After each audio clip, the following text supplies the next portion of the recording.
Macmillan Audio presents The Library Game by Gigi Pandian. Read for you by Soneela Nankani.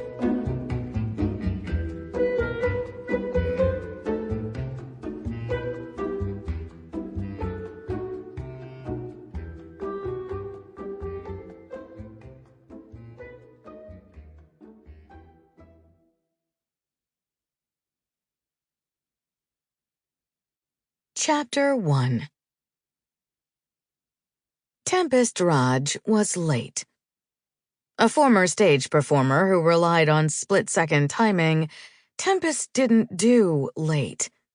Yet here she was, so ridiculously late that even Gideon had texted her to make sure she was all right. Gideon, a man who'd only grudgingly been dragged into this century and bought his first cell phone this year. She had no excuse. She couldn't even blame traffic. The Bay Bridge had been astonishingly empty for a weekday afternoon.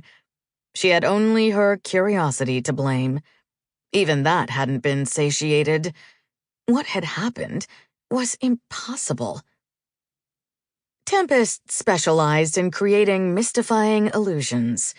Once for spectacular stage shows, and now through architectural misdirection for her job at Secret Staircase Construction.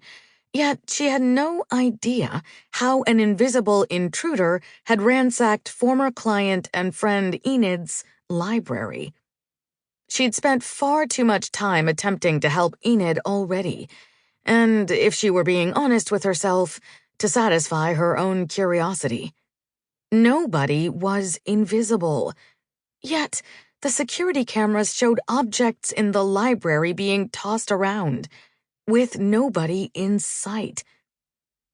Pulling up in front of Grey House, she flew out of the car so quickly that her wrist twisted painfully as she yanked out the key.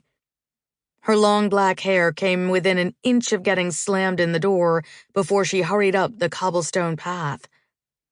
But as soon as she caught sight of the home she was working on turning into a library, the magic of the house cast its spell. Grey House looked as if it had been plucked from a European countryside of centuries past, or perhaps out of an illustrated fairy tale. A steep roof with narrow peaks stretched into the cloudy sky, punctuated by narrow dormer windows shrouded in shadows. The rooftop shingles formed a warped pattern that resembled a medieval thatched roof. You could easily imagine Hansel and Gretel being lured into this house, cozy and welcoming on the outside, but hiding many secrets inside. A wrought iron weather vane on the roof squeaked from the light breeze as she opened the mahogany front door. Exposed beams of wood stretched across the ceiling. A wide-arched doorway showed the separation of the large living room from the kitchen and dining room. Next to the arch, a small half-bathroom was tucked discreetly next to the wide stairway that led to the second floor. "You're late." Ivy Youngblood stood from where she was crouched at the baseboard molding near the stairs. As usual, Tempest's best friend and co-worker was dressed from head to toe in shades of pink, including short fingernails painted bubblegum pink.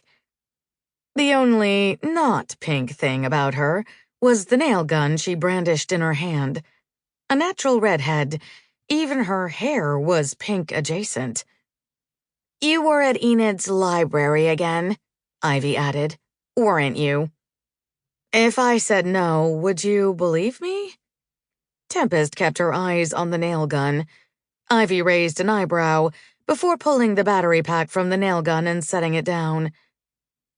"I thought I was going to have to replace this old model with a boring new one when I misplaced it the other day. It's rather intimidating, isn't it?"